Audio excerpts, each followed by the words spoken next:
Good afternoon. My name is Dustin Dupas, Chief Operating Officer at Tabs Analytics. Welcome to our 11th annual Tabs Analytics Vitamins, Minerals, and Supplements study.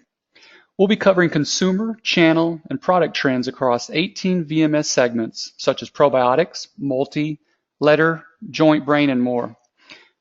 Our next webinar will be the first ever beer, wine, and spirits study, and it's scheduled for June 20th. We'll be updating our website at tabsanalytics.com next week with more details around the study, including times and the webinar sign-up link. Dr. Kurt Jeddas, founder and CEO of Tabs, will be presenting today. We will open the floor for questions at the end of the presentation, which you can submit on that question chat box on the bottom right. I want to remind everyone that because of you attending this webinar, you will be receiving a PDF of the presentation via email. You either get that later tonight or tomorrow. We also record our webinars, and we will have a recording of this available in around 24 hours. So with that, I'll turn it over to Dr. Jeddah. Thank you, Dustin, and thanks all of you for attending this afternoon and making time of your day to hear about what's new in the vitamin category. Also just wanted to add about the recording. One of the benefits of sitting in live versus waiting on the recording is that you get to participate in the question and answer, so that part is not recorded. So just as we do for all our industry studies, we conduct surveys with a geographically, demographically dispersed panel of roughly 1,000 consumers. We've been doing this survey since 2010, virtually the identical survey, either in April or May. We also conducted similar surveys in 2005 and 2008. So we have 9 years of trended data, plus we have 2 other data points we can draw from. Just some definitions up front. When I say FDMCD, otherwise known as mass market, I'm referring to the traditional channels like food, drug, mass, club, and dollar. I'll also talk about specialty brick and mortar, which I'll shorthand to specialty. So we have discount food goes in there like Aldi, natural foods such as Trader Joe's and Whole Foods, the nutritional specialty outlets like Vitamin Shop and GNC. MLM is multi-level marketing, Herbalife and Amway, and then catalog. So all of those are the specialty channel. And then online is all e-commerce, whether it be pure play like Amazon or brick and mortar operators like Walmart.com, CVS.com, GNC.com. You'll hear me talk about a measure called share of mentions, and that is a model that we create to be a proxy for all outlet share by channel, which correlates very highly to share of transactions. If you go back to some of our other webinars, it shows the data we use to support that premise, and we use that data to then estimate the overall market size. The questions we've always asked are what type of vitamins and how many types do you buy? What types do you buy and what types do you buy regularly? And we define that as 3 times per year. And then what outlets do you purchase vitamins at and where do you purchase them regularly? So very simple, straightforward survey, but because we can create buyer groups in there, we can add in the demographics, there's just this explosion of data and information that these surveys get for us, and that's the beauty of these surveys. They're cheap, they're statistically valid, they cover the entire universe, and you can turn them around very quickly. So let's get into the data. So this first is the one we always show on how many people are participating in the category, and this year it crept up slightly yet again to 78%. Over the last 9 years since 2010, you can see it's gained 10 points. So this is just a steady march upward for this category as it becomes more and more mainstream. This year, it was these occasional buyers, so people that claim they buy 1 or 2 types occasionally, that drove the increase. You can see that blip upward. All the other groups, particularly heavy buyers, which are defined both as 3 to 5 types per year and then 6+ types per year, they remain fairly stable. You can see there's about 16% for the 3 to 5 group, 8% for the 6+ group. Now, what we do have data to show later on is that these, particularly the 6+, are actually expanding the number of types that they're buying and also the number of outlets that they're buying in. Here's the penetration data now carved up by age and gender. So we have younger men and women, 18 to 54, and older men and women, 55+. And this has always been, traditionally at least, a category defined by the usage patterns of older consumers. And that's a lot of the reasons why I say that this category hasn't been all that mainstream. While the usage levels of the younger consumers was fairly high in the 60s and 70s, the percent of them that were heavy users was much lower than you can see for the older folks over here, particularly the women. So what are the key things we're looking at here? So first of all, we have this stability in the number, the percentage of the buyers that are heavy buyers. So about 30% of the category is heavy buyers, and that's typical of almost every category you look at, that the people that'll be heavy buyers are 30 to 35%. All age gender groups have grown except the 55+. So 3 of the 4 grew, and you can see a fairly big drop off of the women 55+. And also look at this heavy usage that has really dropped pretty significantly over time. So the category hasn't gone down, but this is the main user group here. So a lot of this growth in the other user bases is what's going to offset those declines in heavy usage from older women. And what this also means is there's definitely differences in profiles of products that appeal to younger versus older, or more specifically, there's certain products that appeal almost entirely to older. But now, as we'll see later on, there's a lot of types that have appeal across age groups. And these are the types. Let's just look overall. What are the most important and popular types, and what are the trends on those? So adult multi is what we look at first. That's the largest one. That has over 55% of adults in the U.S. buying the category, and that's a big uptick from last year. So if you're growing 4 points in this survey, that's very meaningful, because as you look through all the data, it's very unusual to see a plus or minus of more than 2 points, and here we've had 2 consecutive years of growth. Those of you that have been in the category a while may recall that there was some bad research and bad studies done on adult multi that had some really bad PR. That seems to have washed away now. And now we have a segment that's growing because of a expansion of the gummy vitamin form, as well as a lot of gender specific and even age gender specific launches, like older women, older men. Overall men's multi has been, and women's multi. So you're seeing a lot of that. What was traditionally the second biggest type, at least over the last 10 years, fish oil, has really tanked. It's really gone down quite a bit, from 31 to 22%. So you see a 9-point decline, and that doesn't look like that's going to stabilize any time soon, because you can see, except for this one blip here from where it held at 26%, pretty much held stable. And so that's not the big dog anymore. Now, also you see calcium that dropped pretty significantly over the last 8 years, peaked at 28%. I thought it had stabilized when I've looked at it the prior 3 years, but now this past year it had a downturn again. So now it's down 17% of the adults buying it.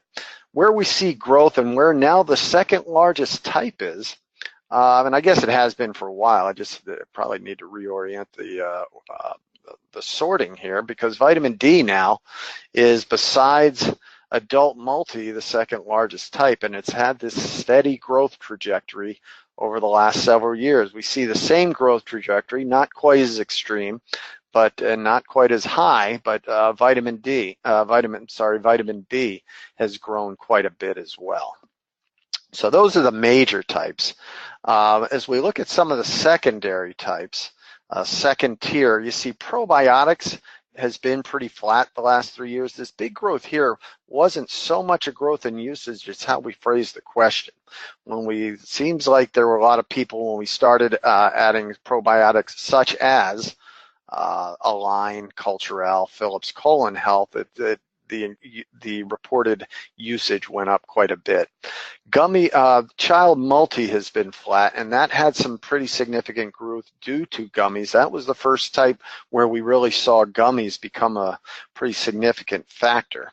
And then where we're starting to see some pretty noteworthy declines is joint relief. So this was the second straight year of declines. And as I said, if you're plus or minus 2 points, that's dramatic. Here it hasn't been quite that significant, but you can see that in the early part of the decade, joint relief was around 10% of the population. Now it's lost about 20% of its user base, or 20% penetration. And so that represents a pretty significant loss, because that's a very high dollar, high productivity segment. Still is, just the productivity has waned a little bit as people have, there's been a replenishment issue in that type. So now let's look at some of the third tier types. Melatonin has also been a growth story. If we took this back in the 2005, 2008, you would have seen actually there was, I think the penetration was around 7 or 8. And then it kind of really tanked for a while, and now it's been pretty sustained upward level. Interesting thing about melatonin, actually a lot of the types in this category is it exercises what we call high skew elasticity, meaning the more items you add, the more you're going to sell, and it's almost a one-to-one linear relationship. Melatonin certainly exercises that. And here's another one that now needs to come on everybody's radar as well, is hair, skin, and nails. So that's actually kind of moving almost into a tier 2 type. It went from 8 to 10 points, 10% of the population now. That's certainly meaningful. And we're seeing the same type of properties. There's been a lot of introductions into the area, a lot of successful launches, a lot of interest in the key ingredient, which is folic acid. So there I would count on more line extensions even in this area. As we look at some of the interesting dynamics for age and gender, first thing I did is here's all the types again. We're looking on the x-axis. Here's what percent of the men report purchasing it at least once, what percent of the women. Women is in red. On almost all the types, women are higher than men. There's quite a few where they're equal, and only 2, vitamin C and fish oil, where men purchasing levels actually exceed women. So that's why you can see kind of why we consider women to be more important in this category. Not to say men aren't important, but women have always been the heavier buyers just because they have a much broader breadth of purchasing. There was some interesting dynamics. We sent out a teaser on this on calcium. So you see older women, this is women 55 plus, really tanking over the last 10 years, went from a high of 63 down to 34. And so here we saw this uptick in men, and the question was, well, can young men be the savior of calcium? So we sent out that teaser, and the answer is, of course not. That's absurd. I mean, the gap is way too much. This is actually not out of line with historical precedent. Younger men, you can see they were at 12, 11, 10. That are 11 this year. There was a blip upwards, and that'll be an interesting dynamic to track. But still, the overall weight of the importance of older women is just dragging this thing down. So that's where we would expect to continue to see this segment slide. And then finally, we talk about trying to get more broad representation of younger consumers. Certainly they buy the category, but they don't buy it in heavy numbers like older consumers do. But here's 3 types that have some pretty significant appeal to younger consumers. Hair, skin, and nail, first of all. You can see young women, 18%, or younger women, 18 to 54, 18% of them are buying a hair, skin, and nail supplement. That's a pretty high level. You can see, men you wouldn't expect. Actually, younger men are reporting at 6%, so not immaterial. Older men, they're not in it. They're not buying off on it. But so that's one area. Probiotics, you see a very consistent level between younger and older. It skews to female, but there's not a difference in age usage. So another type that has broader age appeal. And then finally, melatonin, fairly similar properties. Women, it's actually a little bit higher for younger women. So why I bring this up again is one of the challenges for vitamins has always been that it's, was so, narrowly targeted to older shoppers. And so here's 3 types that have broader appeal. And when you have broader appeal, then your value as being in the assortment has, goes beyond just the dollars and cents. There's also a strategic value to bringing in types, not just that increase the diversity based on age, but if there's other demographics, income, ethnicity, etc. All of those things need to be considered when developing this category, because there's still quite a ways to go before there's usage, that broad-based usage in this category. 78% buy it, but only 30% of those buy it regularly, or what we would consider heavy buyers. So now let's look at where people buy the products, and this is where do they claim to buy at least once. And so 69% out of adults say they're buying vitamins in the mass market. And you can see that gain from last year was driven almost entirely by the light buyers, those that claim to buy 1 to 2 types. So remember, the total penetration is 78. So virtually everybody that buys the category is buying it in mass market at least once. And then if we look at the other channels, you can see that there was a pretty strong, meaningful dip for specialty. And that's not isolated just to this sector. You see it in baby, certainly Toys R Us went bankrupt, sporting goods, books. A lot of these specialty channels are really under duress, and you can see, well, what picked up? E-commerce picked up, and that's again a very consistent trend with other sectors that we've looked at. And you can also see where it's coming from, these occasional or lighter buyers.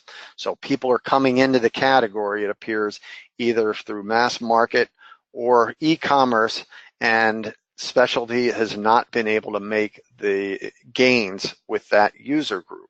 They've also, you see slight declines in 3 to 5, you see a decline in 6. So this was a pretty broad-based decline from the specialty channel, but it's particularly noteworthy among these light buyers.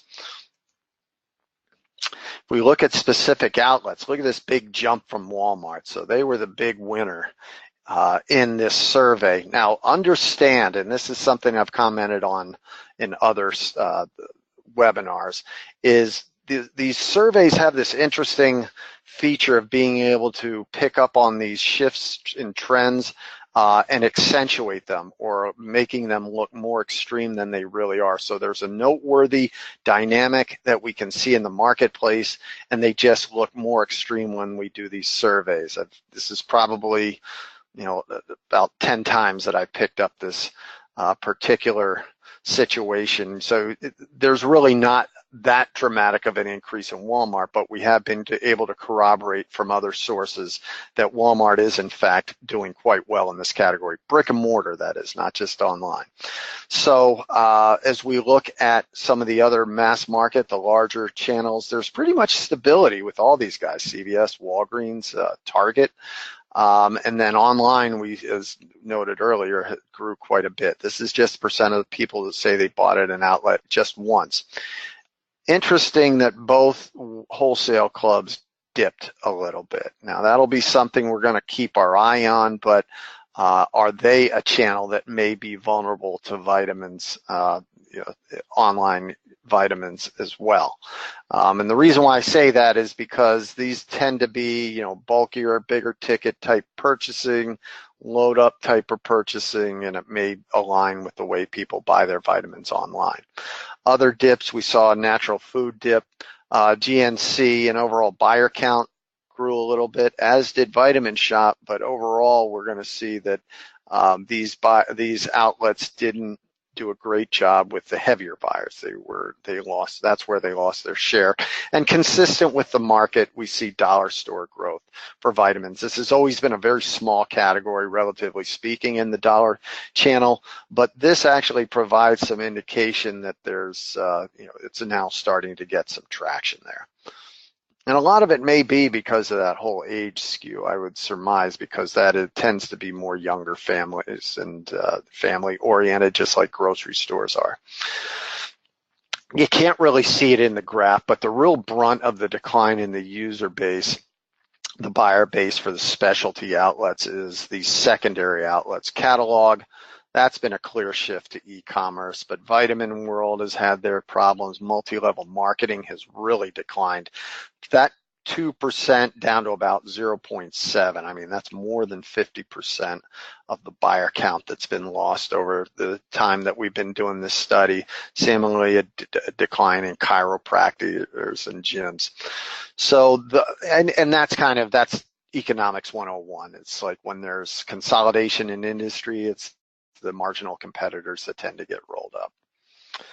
Now, when we look online, you can see jumps in brick and mortar and pure play, as we've already seen by jumps in Amazon and Walmart, as you can see right here. Really big gains. Walmart, this is their second big year of gains, and I've been quoted before as the front line of e-commerce success in CPG is vitamins and baby. And baby, certainly both of them were able to grow. Walmart, actually Target was the big grower, and more than these two, but we've consistently seen across all the sectors we've looked at that Amazon, Walmart, and Target are all growing at a disproportionate rate at the expense of almost every other players. And you can see that it really was these two guys driving most of the gains. All the other players are fairly small. There's really no single other domain that gets more than 2% of the purchasing of adults buying on there. So you can see all these other small players, but you can see here's Target gaining again. They were pretty much non-existent. This is now maybe a way that they can be a player in vitamins, because any of you that have been around the category long enough know that Target has always underperformed. A lot of it is because of their age skew. They've always skewed younger. But to the extent that people seem to be wanting to go to more one-stop shop environment, that's where Target and Walmart and Amazon really benefit. You can see GNC was able to offset .com was able to offset some weakness that we'll see in their brick and mortar. eBay also grew a little bit. So as we roll all this up, as I mentioned, our share of outlet mentions, which is a proxy for transactions, Walmart is the number one. And so as I mentioned, we kind of have to stay true to the methodology. And that's why it shows such a big jump in Walmart. And so all I'll say is directionally, we know Walmart gained a substantial amount of share. Was it 3.8 points? No way. It wasn't that high. And that's just an artifact of surveys, and that's something kind of one of the downsides of the methodologies. But the upside is we get all of this visibility to know who in general is winning and losing, how much of the transactions are done in mass market versus specialty versus online. Now you see slight decline in online, so why would that be, given we just saw a lot of people purchasing? Well, there wasn't a big increase in regular purchasing. So all the increase was from people that said they only buy there once or twice per year. The people that say they bought 3 or more times online did not increase and actually dipped slightly. So that's why they lost share. So mass market was the big winner, and we see gains with Walmart. We see it with food. We see it with Walgreens. So the big three. This is the second straight year CVS has lost share. 10, 6, 8, 6, 7, 8. Is it that profound in the real market? Not quite that much, but we do see some evidence from other sources that they are, not picking up share and actually losing share. Specialty outlets are really where we've seen the biggest dips. We actually see a slight increase in Vitamin Shop. GNC went down a bit, offset somewhat by gains, and you can't see it here by their online. But again, this dip is really a function of the number of heavy users that declined buying at GNC. As we look at share for the online then, Amazon really had a big, strong rebound. So last year, their sales, because the overall channel is growing, this looks like a pretty dramatic decline. Actually, what they did was they held their purchasing, but they lost share. But here they actually gained quite a bit and actually had an all-time high, so they're at about 37% of transactions. Here's Walmart that's been growing consistently all that time, and you can see that here, 5 up to 11. I mean, they used to be with the rest of the masses and hadn't really distinguished themselves, but now they're a clear number 2. Puritan's Pride is one that they got their start in catalog, and looks like they've done a pretty good job, at least from the responses we're getting from consumers, of moving their consumers over to the online e-commerce. So they're the solid number 3 at an 8 share, and then everything else is fragmented. Really noteworthy to look at VitaCost, that has declined quite a bit over the last several years, as well as Swanson Vitamins that has just collapsed pretty much. There was a time that I felt like I would have estimated these specialized e-commerce retailers would be the ones that would win, and we were getting early indications that that was correct. I mean, you see that VitaCost and Swanson's alone 2 years ago, or back in 2016, were 15% of the market of all the transactions online. But what seems to be happening is Walmart, Amazon, and Target are all really marketing their services aggressively, and they're really playing up this one-stop shop, free shipping, loyalty type things, or the Amazon Prime and Walmart and Target have their equivalent type of programs, and so that seems to have really helped them quite a bit. So how big's the market? Well, first thing I should notice is there was a direct hit on our projections from last year. So the call for last year was FDMCD, I was up 4, and e-com up 20. We nailed that almost exactly, and we've corroborated those two. Specialty, we projected up 2, and it does seem to be, that might be a little bit high, but the macro factors suggest that that trend is going to continue. FDMCD, mass market, and e-commerce are going to continue to gain share at the expense of specialty. These macro factors are really going to be tough against the specialty channel. And it's not just a vitamin thing, it's something we're seeing across all sectors. There's one in particular I'll talk about in a few pages that has been able to carve out a success story, but you know, the path is certainly not great, and it's what we're seeing in our surveys, it's what we see in the publicly available information. Now, I think there's going to be actually some inflationary pressures as well. So putting my economist hat on, I think that what we're looking at is 3%, 4% gains for 2018. Could be a point or two higher as we kind of come out of the year. And we're looking at growth in the 4 to 5% range, and that may go even higher. If you looked at mortgage rates over the last year, you've seen they're creeping upward. There's all kinds of factors that are shaping up to have some inflationary pressures. I'm not going to go off on a whole macroeconomic discussion, tangent, but just note that this is something, that's disproportionately relevant for vitamins because the dollar rings are just so much higher. So a $20 item with 5% increase is $1 higher. So you're talking about some pretty big numbers.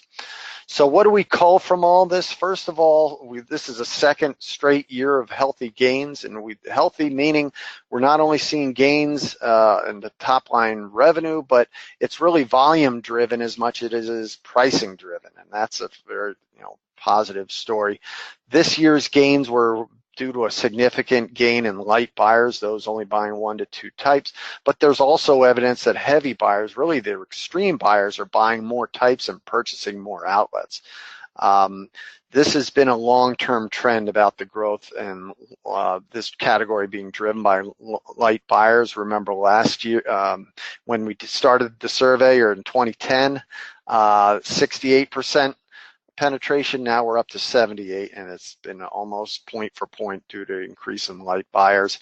Three of the four age gender groups saw growth, and that's what's driving the gains. Women 55 plus, however, I mean, they were already at 90% penetration, so there was not much higher they could go, but their heavy buyer base has gone down significantly. So it's the growth in all these other groups, the younger men, younger women, and older men, that have offset the declines from these older women.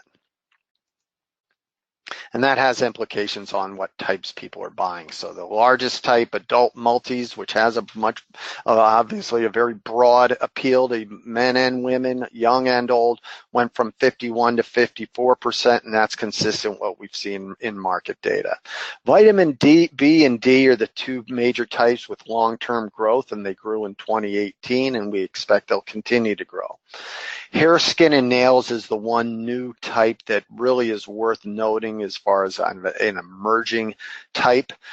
We started tracking it last year, was 8% of all adults bought it. This year it's up to 10, and they're particularly strong gains among younger women. So that gives it that strategic importance. It has the ability to draw younger consumers to a shelf that is traditionally skewed older.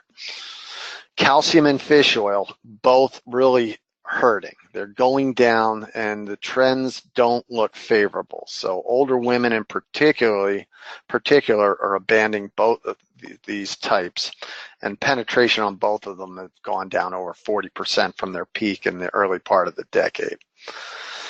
So gains in younger men partially offset the decline in calcium, but they're just, even though there's a lot more of these in the absolute, it's only 11% penetration, still 35% below the national average. So, you know, it's something I noted that was fairly interesting, but I don't think there's any major implications, although it's something I'll take a look at when we do the study next year. When we look at channel trends, e-commerce saw dramatic growth, and we're seeing that from the public statements from these players, but we see it in our surveys as well. Amazon, Walmart, both growing big time. That the gain, the downside is that the gain is from occasional shoppers at these outlets. They really now need to make the move to make these people regular shoppers, and that can happen. We see that they don't do a great job of it in food, but we see they do a great job of it in some of the non-food categories. So I would expect that they would get some pretty decent repeat from these new people that have just come into buying through this platform. Mass market also saw gains. Uptick in the number of light buyers shopping in the channel. Who won? Walmart Food and Walgreens. Who lost? CVS for the second straight year we saw declines. Costco, Sam's, and then GNC. Brick and mortar GNC offset slightly by their online e-commerce. Specialty outlets lost significant share for the second straight year, and this is a sector that is under siege industry-wide. As I say yet again, it is something that transcends vitamins. It's something just the overall industry. And Puritan's Pride is somebody that's entered the radar, and they're a solid number 3 share. Specialty vitamin e-com, though, Puritan's Pride's owned by Nature's Bounty, so they have that strength going for them. They can invest in their business, and I don't know what else would account for their success, but specialty vitamin in general is under duress. Vitacost, Swanson Vitamins continuing to decline. And that's actually interesting because Vitacost is owned by Kroger, but it doesn't seem that they've been able to translate that into success, at least as far as reported purchasing by consumers. Long-term perspective, first thing is, you know, it's always framed as growth in e-commerce and the death of brick and mortar. Well, growth in mass market and e-com should show everyone that the world's not flat. And we see this in cosmetics, we see it in baby, we see it in many, many other areas that both can grow. It's not unlike when club stores really broke out in the 90s. Everybody was terrified of what it would do to their basic business and how it would, you know, have deflationary impact. It was for by and large incremental, and it shook out some of the small competitors, the inefficient operators. E-com growth can largely be incremental. You saw Walmart that posted really strong gains in both channels, brick and mortar and online. So there is that path to do well in both. And the mass market gains weren't just isolated to Walmart. We saw it in food, we saw it in Walgreens, we saw absolute increases in Target, although I don't think they gained share, but there was growth there. Nutritional specialty retailers really need to consider if their strategy is viable. And here's what I mean by that. First of all, they have an assortment and a merchandising strategy inherently geared toward heavy buyers. They have a lot of the niche type of ingredients, they have very high pricing, and it really prices the light buyers out of the market. Furthermore, their promotional strategy is almost entirely based on loyalty offers. And we have definitive evidence from other studies we've done that that definitely is dissuades marginal buyers from shopping in stores. It applies not only to nutritional specialty retailers, but we see it with retailers like CVS and Kroger as well. So it's something that I had always hypothesized, and it's not till very recently that I was able to prove it conclusively. Most brands carried in those retailers have very low awareness. So again, not a great way to get conversion among those light buyers if they come in the store. There's this overdevelopment of private label that doesn't seem to be working. Most consumers, while the private label is highly developed in this category, most consumers still buy brands. Brands still has, well over 70% of the market. On a dollar basis, and I think 60% on a unit basis. Specialty retailers, just in general, there's this headwind. So while that strategy might have done well in prior years, but now the e-com growth, and really Walmart was the one that really kick-started, it was the catalyst to a new level of acceleration. Specialty retailers just bear disproportionately the brunt of this growth. The declines are not inevitable, though. Ulta is this shining example of what can be done and how specialty retailers can succeed. They actually I saw today, they just entered into the Fortune 500. They've posted great gains of e-commerce as well as in-store. One of their big differentiators, and I'm sure there's a lot of reasons why they're successful, one of the big ones is they have broad line, mass market brands that you could find in a CVS or a Walmart, and they have specialty brands that you can find in a department store, and they have also exclusive brands. So they really hit all consumers equally.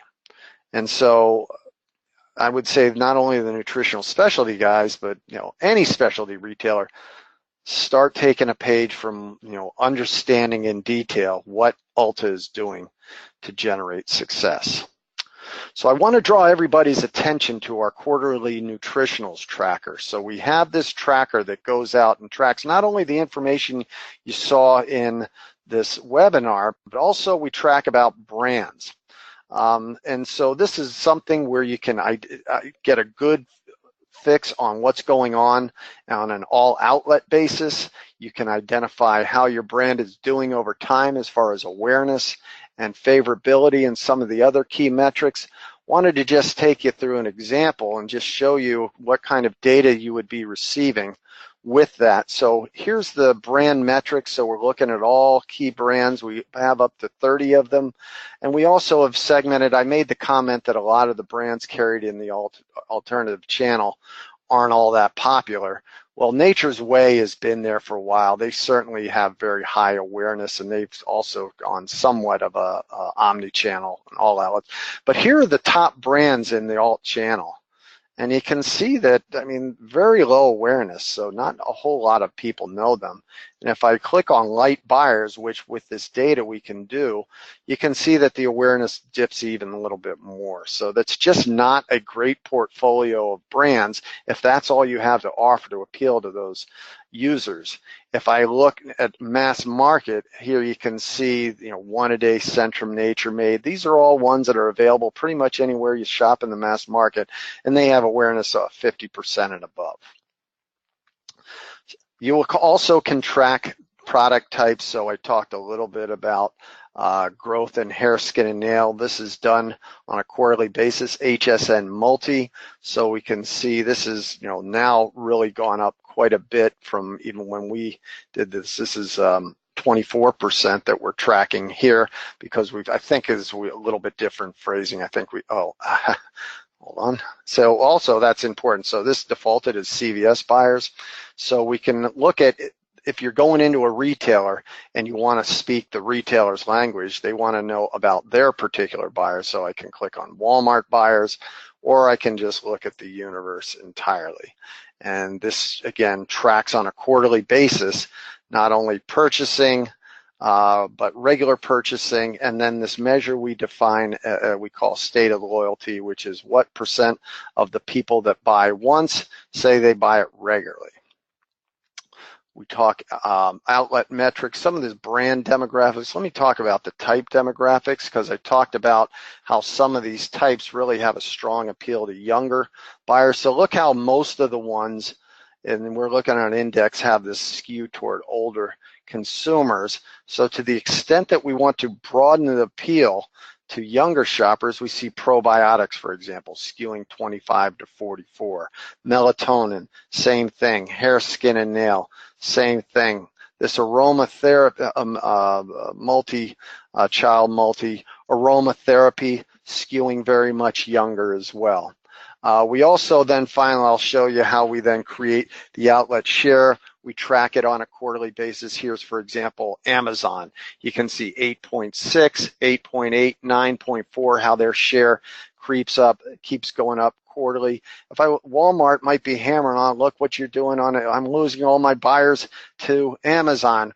Well, here's Walmart buyers, and you can see that they're only 5% of the people are transactions are being done at Amazon. Well, you say, okay, but that's because you're putting it in a Walmart. I can then just exclude this from the analysis and then just relook it. So here's how the transactions from a Walmart buyer fall out for all the other retailers. So, and that's what you see all the time. I mean, the retailers and people in the industry in general tend to think that it's kind of a one-to-one. I lose people to, if I don't get them, a specific finite retailer gets them. The consumers scatter, pretty much proportional to the way you would expect. There are some tendencies that Walmart buyers tend to, go disproportionately to brick and mortar versus e-commerce. You see those types of tendencies, but this data gives you that ability to look at that, and it's all we're talking $4,000 a quarter as a high side. So it's something within everybody's budget. It's something you can differentiate yourself with your retail customers. You can track the value of your brands if you're a second-tier brand versus the big guy, and we also have this available for sports nutrition. So with that, I'm going to turn it back over to Dustin and field some questions.